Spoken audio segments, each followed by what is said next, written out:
біз жауапкершілік институтын кіргізуіміз керек. Бәсекелестікке қабілетті мамандардың барлығы жалпы бірдей конкурсқа түсе алады. Тәрбиесіз берілген білім адамзаттың қас жауы дейді. Сондықтан да біз бірінші кезде мемлекеттік қызметшілердің осы айтқан қағидаларына сай болуымыз керек. Мемлекеттік қызмет ол мерейлі міндет. Өз ұлтыңның азаматтарының өмір сапасын жақсартуға, тұрмысын түзеп, әл-ауқатын арттыруға атсалысу. Сол мақсатта адал қызмет ету ол кез келген мемлекеттік қызметшінің басты миссиясы. Республика бойынша 89 мың мемлекеттік қызметші бар. Олар президент жанынан құрылған мемлекеттік басқару академиясында біліктіліктерін шыңдап, қайта даярлау курстарынан өтеді. Онда кәсіби құзыреттілік пен икемдік дағдылар, яғни өз саласы бойынша тереңдетілген білімнен басқа, адаммен коммуникацияға түсу, халық алдында сөйлеу, бәрі осы курстарда оқытылады. Осы жылдың ішінде 20 мыңнан аса мемлекеттік қызметші қайта даярланды. Ол мемлекеттік аппараттың 30%. Оның ішінде жергілікті, аудандық, облыстық басшылар да бар. Саяси мемлекеттік қызметшілерге келетін болсақ, сіз айтып тұрған жаңағыдай әкімдер, оларға арналған жеке оқу семинары бар. Бұл семинарда біз жылына 50 саяси қызметшіні оқытып отырамыз. Саяси мемлекеттік қызметшілер де бізде осы тиесілі семинарларды тиесілі оқытудан өтеді. Мемлекеттік қызметті дамытуды қандай іс-шаралар қолға алынып жатыр? Жалпы бұл саланы қандай тың жаңашылдықтар күтіп тұр? Толығырақ талқылайтын мәселе бағдарламасы студиясында айтылады. Мемлекеттік қызметкер қандай болу керек? Бойынан қандай қасиеттер табылуы тиіс? Мемлекетке қызмет етушілер елді дамытуға қаншалықты үлес қоса алады? Бүгін осы сауалдарға жауап іздемекпіз. Ассалаумағалейкум әлеумет, эфирде талқылайтын мәселе бағдарламасы, ал біздің студиямыздың бүгінгі қонағы Қазақстан Республикасы мемлекеттік қызмет істері агенттігінің төрағасы Дархан Жазықбаев мырза, студиямызға қош келдіңіз. Қош келдік. Енді Дархан Медеғалиұлы, жалпы мемлекеттік қызметкерлер мәселесін неліктен қозғап отырмыз, неліктен маңызды, неліктен сұхбат тұтастай арнап отырмыз, оның себебі де жоқ емес.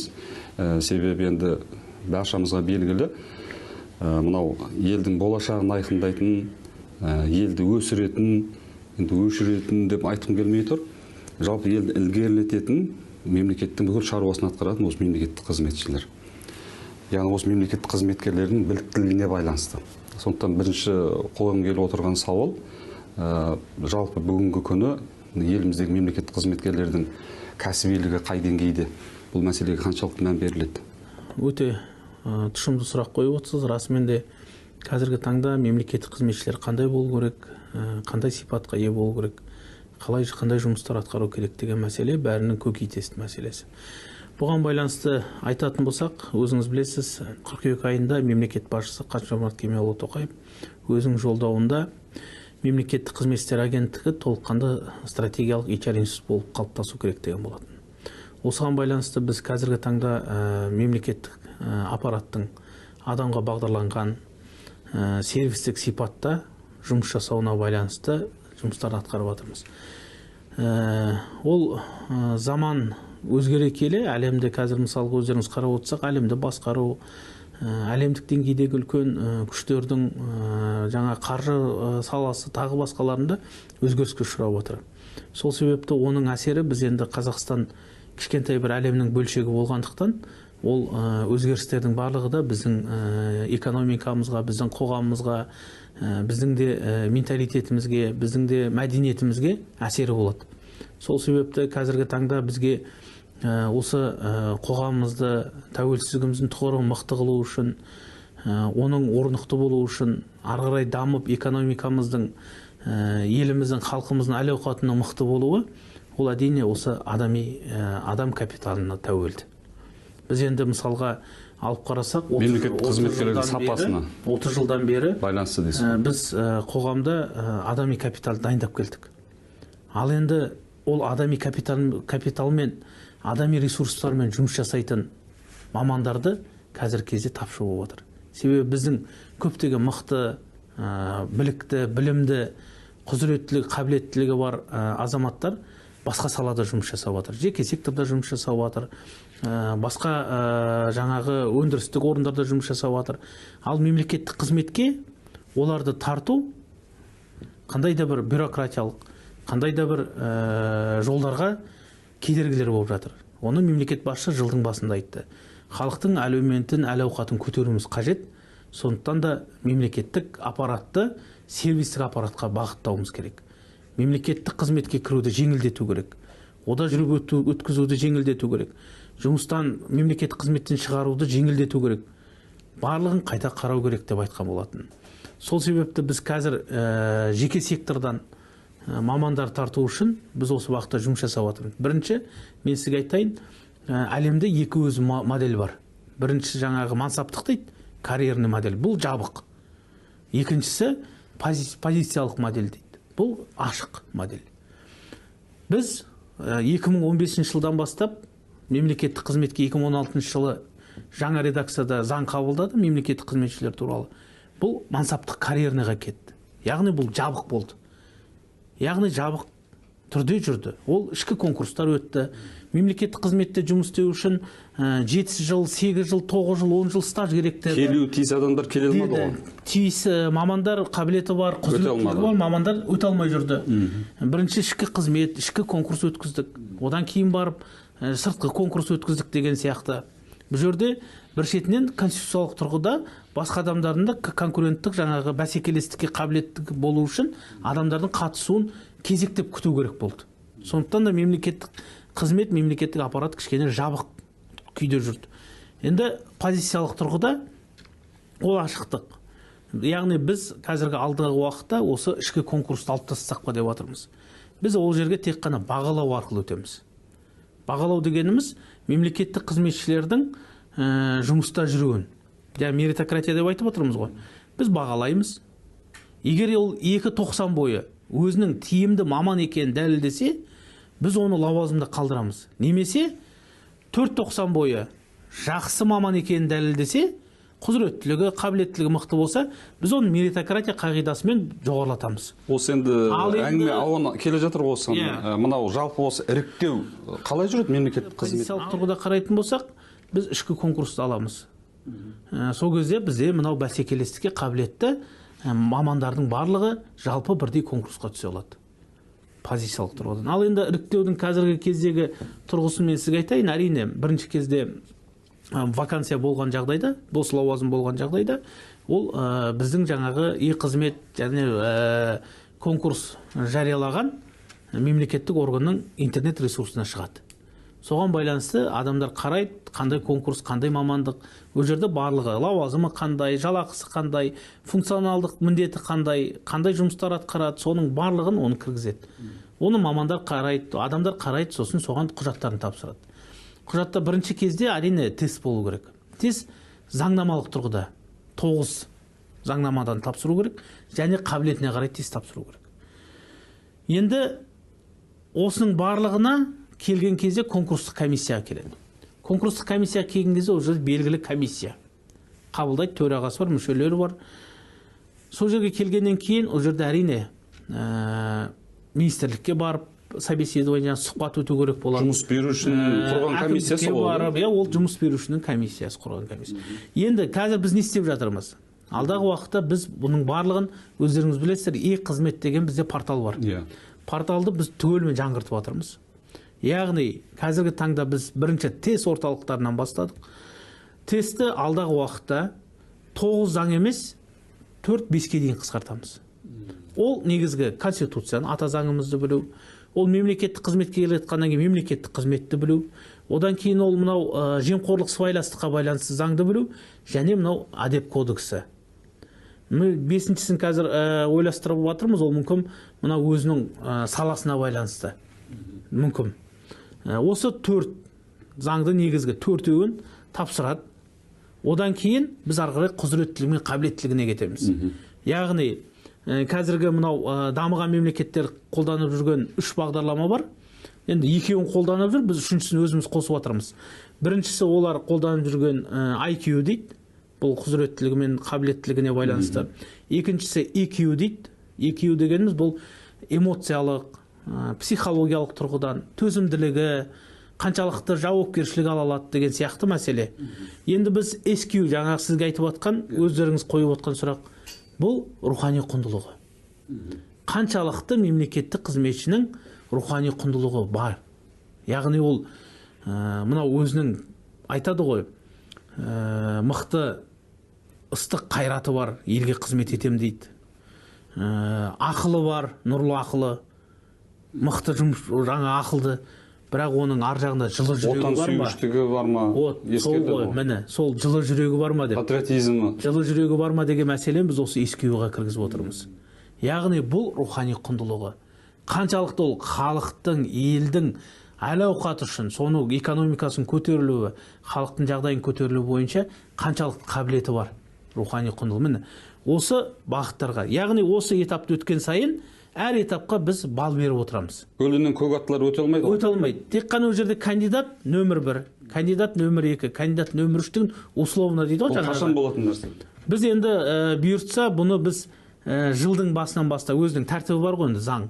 Заңға бағынған адам құл болмайды дейді ғой бауырым. Әрине. Заңға байланысты біз қазір аяқтадық осы жылы. Мына 10 айдың ішінде біз аяқтадық.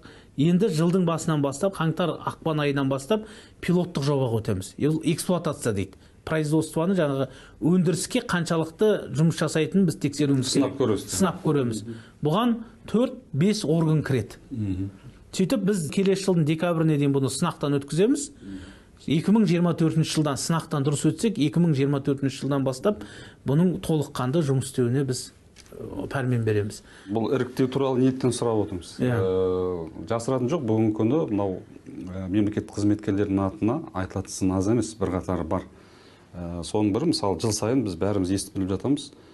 Министр болсын, әкімдер болсын, бюджеттің жаңа бөлген қаражатын игере алмапты деген мәліметтер шығып жатады. Бәленбай миллиардтаған теңге. Игере алмады деген сөз, сол істің көзін таба алмады, сол бөлінген, мемлекет бөліп отырған қаражатты дұрыс жұмсай алмады деген сөз. Мен сұрап отырғаным, осы іріктеу кезінде жаңа өзіңіз айтып отырған, ол үміткердің жаңа шаруашылық жүргізу, істі жүргізу қабілеті ескеріле ме? Ондай талаптар бар ма? Ол жерде мынандай ғой, мемлекеттік қызметшілердің барлығы бірдей қаражатпен айналыспайды. Себебі бізде 89 мың мемлекеттік қызметші болатын болса, оның барлығы бірдей қаржымен, еліміз бойынша жалпы 89 мың ғой. Соның барлығы бірдей қаржымен айналыспайды. Ол жерде аналитикамен айналысады. Кімдер бар, соны айтыңызшы. Біз мемлекеттік қызметкер десе, бізге шенеуніктер елестейді. Министрлер, депутаттар, жаңа әкімдер. Мемлекеттік қызметші дегеннің барлығы бірдей айтады ғой. Әлбетте қарапайым қызметкерлер бар. Енді сын талаптар өте көп бізге. Бірақ енді сынның да заң жүзінде болғанын қалаймыз да біз.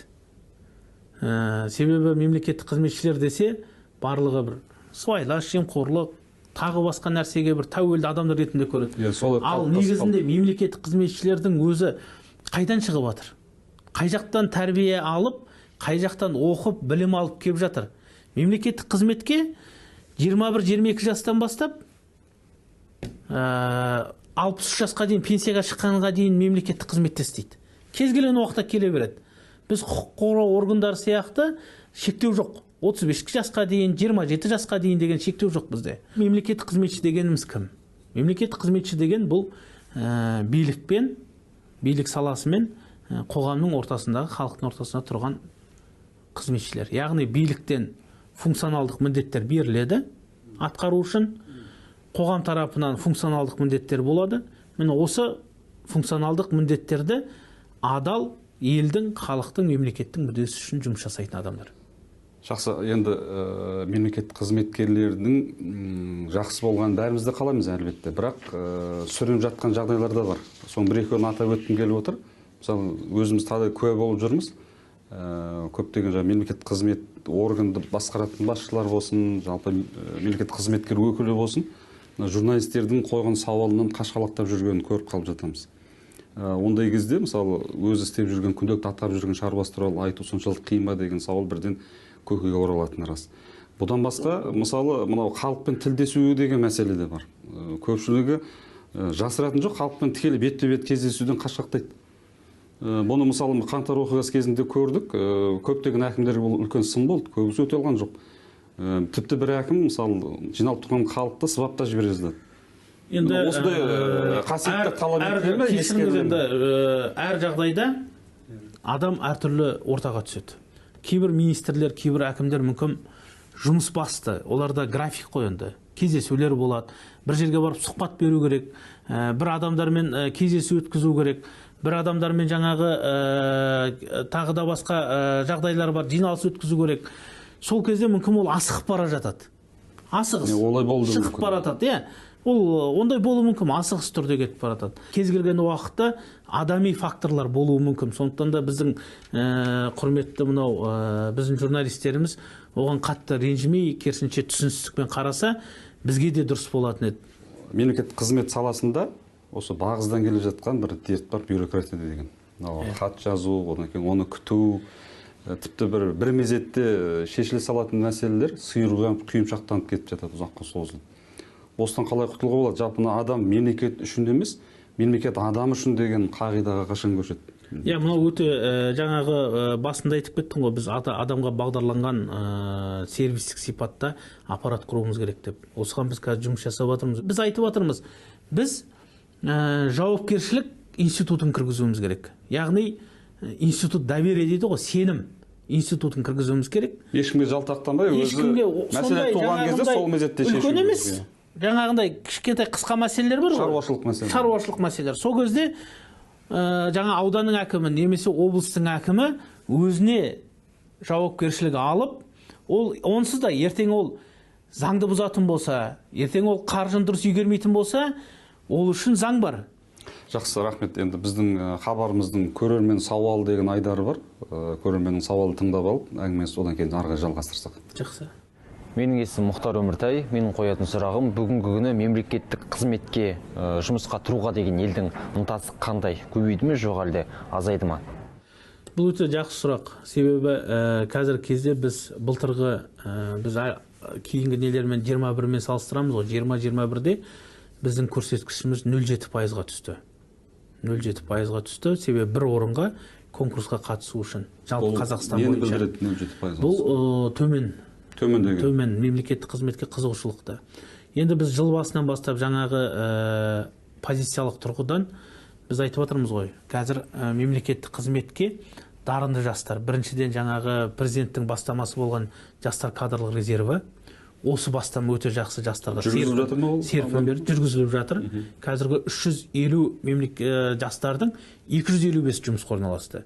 Оның ішінде уже министр болған біздің жаңағы президент жастар кадр резерві мысалға, экономика ұлттық министрі мысалға, министрдің орынбасарлары, облыстың әкімнің орынбасарлары, ауданның әкімдері, басқарма басшылары, квазигосек бар жақта істеп жатыр. Сондықтан жастардың кішкене қызығушылығын тудырып жатыр. Жастарға жол ашылып жатыр. Жол ашылып жатыр. Әлеуметтік лифт болып жатыр. Сондықтан да бұл пайыз қазір біз 9 айдың көрсеткішімен айтқанда 1,7-ге көтеріліпті. Бүгінгі мемлекеттік қызметке қандай болу керек сіздің ойыңызша? Мемлекеттік қызмет жаңа редакцияда қабылданған әдеп кодексі. Осы жерге біз 6 қағиданы белгіледік. Оның ең алғашқысы әділ болу, ашық болу, адамға бағдарланған болу, сыпайылық таныту, ысырапшылдыққа жол бермеу. Міне осындай 6 қағиданы белгіледік. Бұл қағиданың ең бірінші негізі неде? Ол жаңағы адамға бағдарланған сервистік аппаратты құрудағы мақсат.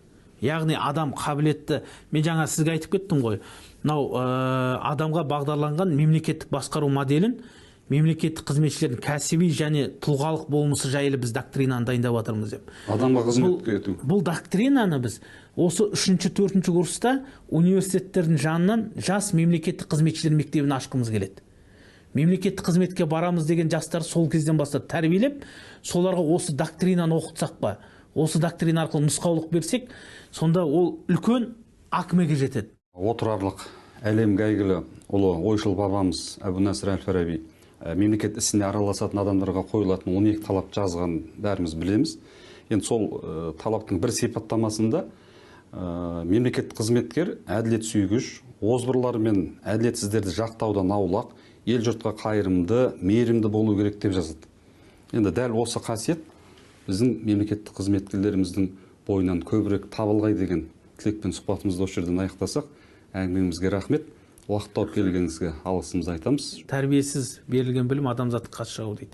Сондықтан да біз бірінші кезде мемлекеттік қызметшілердің осы айтқан қағидаларына сай болуымыз керек. Бәрекелді. Рахмет. Рахмет. Біз бүгін Қазақстан Республикасы Мемлекеттік қызмет істері агенттігінің төрағасы Дархан Жазықбаев мырзамен сұхбаттастық. Келесі кездескенше аман сау болыңыздар.